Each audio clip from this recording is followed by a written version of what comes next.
Hi, everyone. My name is Amber Pankinen. I'm a registered dietitian and personal chef at Stirless.com. And today I am joined by Brandon Harpster, who is a certified executive chef and also a chef instructor with myself at Great Plains Culinary Institute in Lincoln, Nebraska. But today we are in my home kitchen, which is far away from the Mediterranean. But hopefully we can bring the Mediterranean flavors into the kitchen today and inspire you to cook some Mediterranean meals and to be able to talk to your clients and patients about the recipes that we are sharing today. So the first thing is really talking about why we love peanuts, right? So early on in, I would say, our friendship, we discovered that we both have a love for peanuts. I think that was when you raided my stash. Yeah, I found it pretty quickly. So I have a peanut stash at work, which has peanuts and peanut butter. This guy helped himself. I know a number of our chefs definitely love peanuts as well, and they help themselves too. But we love peanuts, and for a variety of reasons. So as a dietitian, nutrition is definitely something that is top of mind for me. Peanuts have 7 grams of plant-based protein, 19 vitamins and minerals, and 2 grams of fiber per serving, which again, I love recommending peanuts to my students and my clients, again, because they're so nutritious. Next would be affordability, right? So definitely. Peanuts are so affordable. And I know at one of Brandon's restaurants, you've got an item that I absolutely love that has peanut butter in it. Tell me, why do you keep peanuts on the menu? We like the flavor. It's really comes down to the flavor that we use, and we enjoy it, and we think it's very complementary to some of the things that we're doing in the restaurant already. So right. So again, affordability, and then also flavor, and then of course accessibility and variety. Right. So today we're going to be utilizing a variety of peanut products, including peanut butter, which is my personal favorite, peanuts, and then peanut oil. So a variety of options to choose from. So for our menu today, we have already prepared a peanut hummus, but we have a Greek salad. We'll teach you how to make a very simple peanut oil vinaigrette with that. We've got a peanut pesto that's going to be served over shrimp and polenta. And then finally, a peanut butter tart. So let's talk real briefly about the hummus that we've already prepared today. And we went ahead and prepared this ahead of time just so that you could see the hummus, but also it has a unique spin on it. So this hummus is like a standard hummus, a lot of the same ingredients: chickpeas, lemon juice, some tahini, which is the sesame paste that's commonly in hummus that gives it a lot of its flavor. But we also added peanut butter to it. And I like the peanut butter in there. I love peanut butter. The flavor is delicious. And so it adds a little bit of a unique flavor to it, but then it also helps with the texture of it and gives it just that kind of that richness to it without having to really add a lot of rich ingredients to it. And I think it turns out great. Right. And hummus can be used as a spread or a dip. I love it because it encourages people to eat vegetables, right? So again, we have a variety of veggies here. You could also serve that with some pita bread. So it just makes a great snack or appetizer for your friends and family. And the thing I like about a hummus like this too, is it can all be done ahead of time. Absolutely. And when your guests show up, you can just bring that right out. That's one of the reasons why we like serving it in our catering department in our restaurants, things along those lines. Yeah, I love that. Okay, Brandon, let's talk about vinaigrettes. Okay. Do we also need to get the shrimp started? Yes, we do. Yes, we do. So I'll let you go ahead and get that going. I'm going to move this out of the way, and then we will get our Greek salad as well. All right. And then we're going to stir up some vinaigrette because this is going to be delicious. Here's our Greek salad. Thank you. There you go. All right. So we were having this debate about what is best when it comes to preparing your vinaigrette. Okay. Yep. Right. So I know from a personal chef perspective, I've always utilized a mason jar. I know this is something my clients will keep in their refrigerator. I'll mix it up at the beginning of the week, and they can utilize this throughout the week. However, this guy over here only wants to utilize a whisk. Whisk in a bowl. Whisk in a bowl. So for vinaigrettes, right, let's talk about the ratio for a simple vinaigrette. Okay, so for a simple vinaigrette, it's 3 to 1. It's 3 parts oil to 1 part and I don't like to say vinegar, but it's acid. Acid. Really key because like we're utilizing lemon juice today, Right. instead of vinegar just for the flavor purposes of it. Right. I like a simple vinaigrette with lemon in it. I think it's very fresh tasting, and it works really well. And we're going to utilize peanut oil for this, which I love because peanut oil, again, super nutritious, great source of vitamin E, which is an antioxidant, but also very high in monounsaturated fats. So that's similar to olive oil. The other thing I love about peanut oil is that it has a very mild flavor. Yep. And the smell is also very mild too, where again, love olive oil, but if you're comparing, right, again, in terms of flavor and maybe smell and then cost, yeah, definitely. Right. So peanut oil is very affordable, which is something too, I think is important to pass along to your clients. So let's have a little vinaigrette off. A little vinaigrette off. There you go. I like that.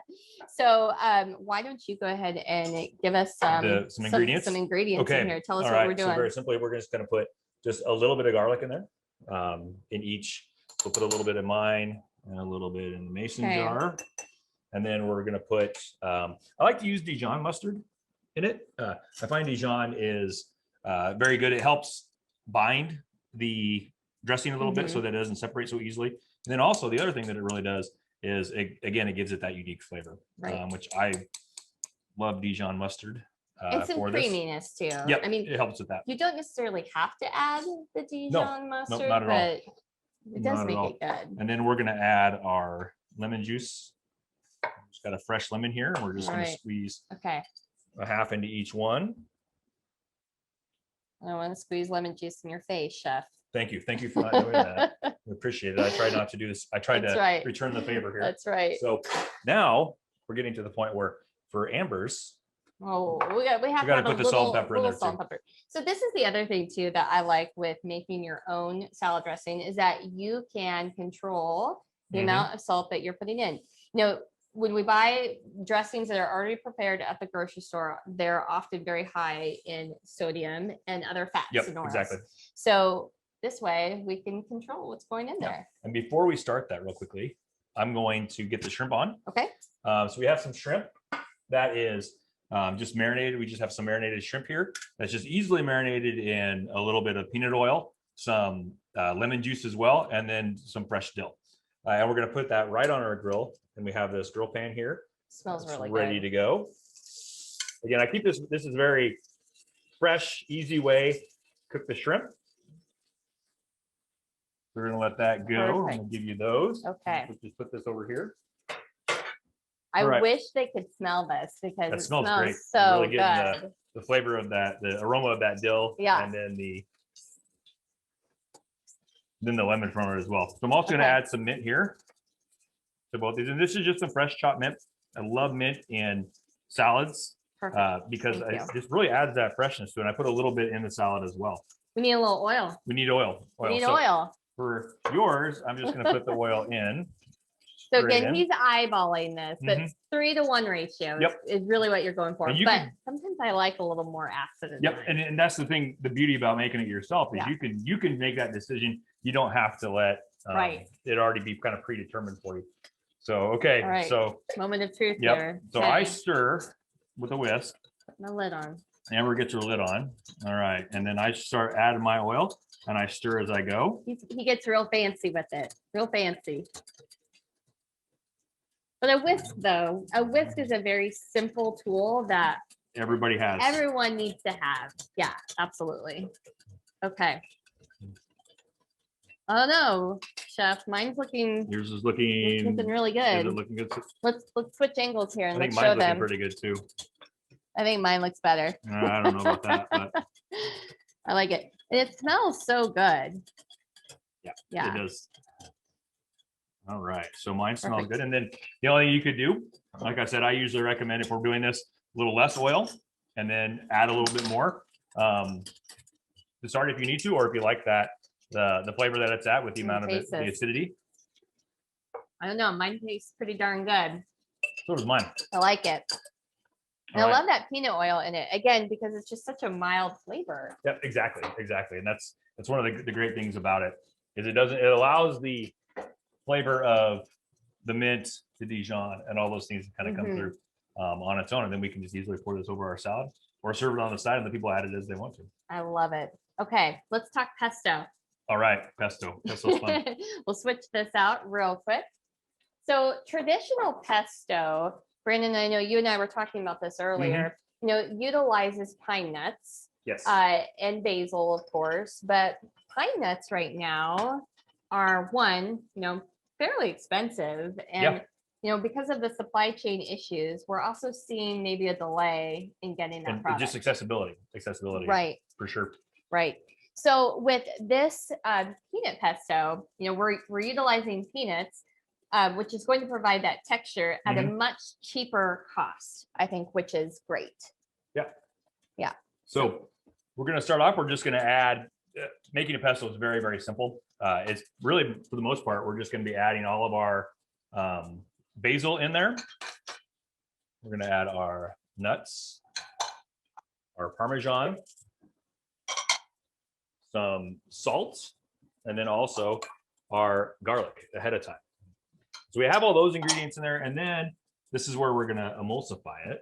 So we're going to put the lid on. That's a fancy word for meaning it's all coming together. Yep, there you go. So I'm going to just turn the mixer on here, or the blender on real quick here, and just kind of let it start to work and chop those things up ahead of time, or before I start adding any of the oil.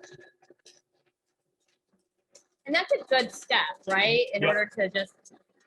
Yeah, because it kind of just pre-chops everything a little bit, so that you don't have that issue of it not quite getting smooth enough. And then with it running, we're just going to start to add in slowly our oil.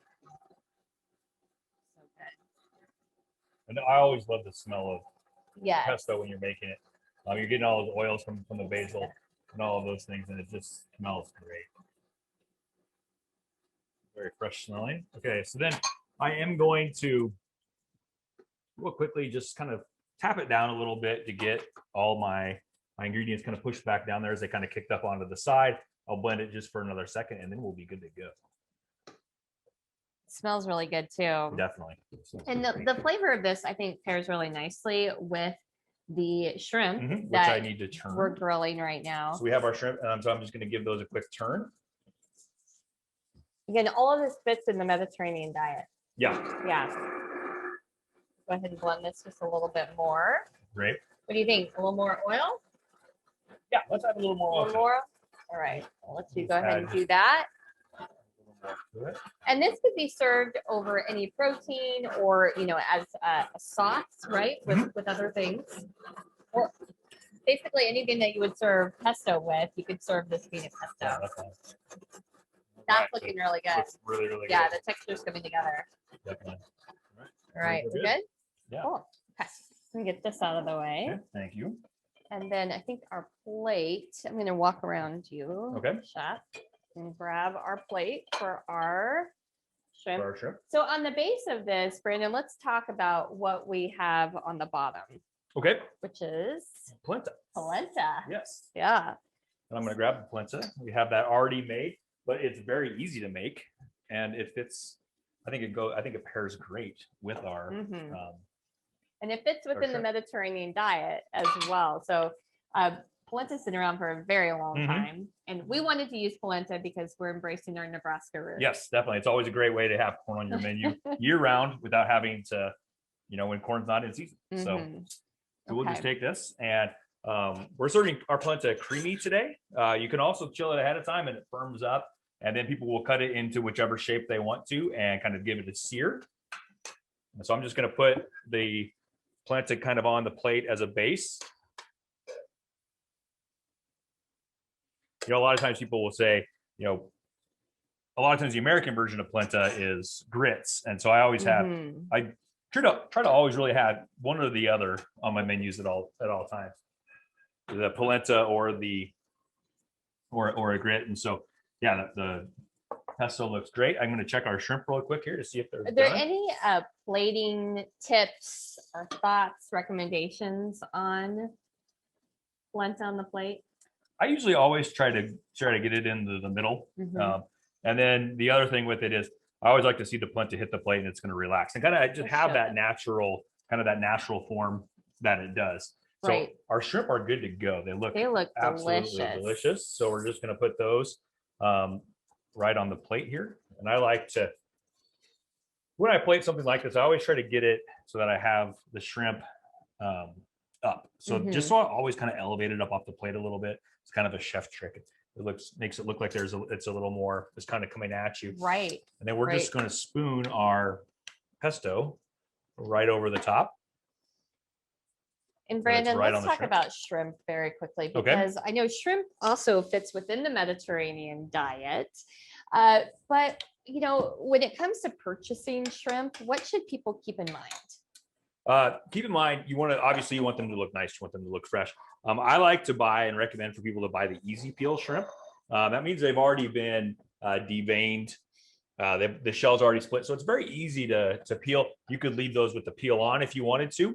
Or you could take that peel off very easily because it already has that split in the back. So I really prefer the easy peel shrimp. And for grilling like this, I like to buy bigger shrimp because I just think they kind of hold their stability a little more. I'm going to finish this with just a little bit of peanut oil over the top. Just kind of give that plate a little more moisture on it. And then we're going to finish this and top it with some micro arugula, which I like the freshness of the arugula. I like the flavor of it as well. It has just that little bit of spiciness to it that I really like, that kind of pairs well with the shrimp and the pesto and all our other flavors on there. So and we're getting some extra nutrition in here too. Exactly. It adds that freshness to it.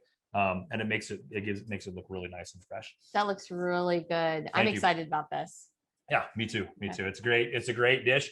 And you could adjust the portioning on it a little bit too. If you wanted to make that to serve a few people, you could do a bigger platter with multiple skewers on it, or you could do it. You could cut it back a little bit and put a little less polenta on there, or anything along those lines. Okay. Well, and then finally, we have to have dessert. Definitely. So let's talk about this no-bake peanut butter tart. And I think on this angle, oh yeah, you can still see us here. So this is super easy. And again, Mediterranean inspired. The crust contains dates, peanuts, a little bit of cocoa powder, and just a tiny bit of brown sugar. So you're going to use a food processor, blend that up, maybe add just a little bit of water for moisture. That's your crust. So you can go ahead and fit that into your pie pan, stick it in the refrigerator until that hardens, and then we can make our filling. Okay. So Brandon, if you want to grab the stuff for our filling, we'll go ahead and add that in. Okay. So the filling is really simple. We're going to be utilizing, again, just a little bit of brown sugar. We've got just a tiny bit of butter and then cream cheese. We're going to utilize some Greek yogurt. And then, of course, peanut butter. So I'll let you go ahead and get that peanut butter out for me. I'll add the Greek yogurt. We'll switch angles here too, so that everyone can see what's going in our mixture. Sure. Okay. Yes, looks so good. This is one of my favorite things to eat. I am looking forward to eating this. And again, Brandon and I will be the first to say, even though we cook quite a bit, we love very simple recipes. Yep, very much so. Yeah. So the key, I think, with this is making sure that the ingredients are at room temperature. And you want to add your vanilla? Yeah, go ahead and add that vanilla. All right. Good catch. Thank you. So it just makes it easier to blend together when it's at room temperature, which is what I love. Okay. So this is coming together really nicely. It only takes maybe like a minute, maybe a minute and a half to get everything blended. So we'll just show everyone what this looks like.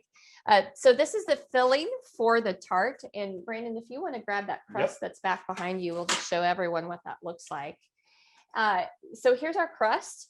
And all you're going to do is fill this with the peanut butter mixture. I'll just grab this off here. Brandon, I'm going to hand that to you. Okay. Try not to okay. Don't lick the paddle. Okay. So you're going to just spread this inside, and you could even use an icing spatula if you wanted to get a nice smooth texture on that. But for sake of time, we'll just show you what this will look like. I'll hand that to you. All right. And so you'll just spread this in your pie crust.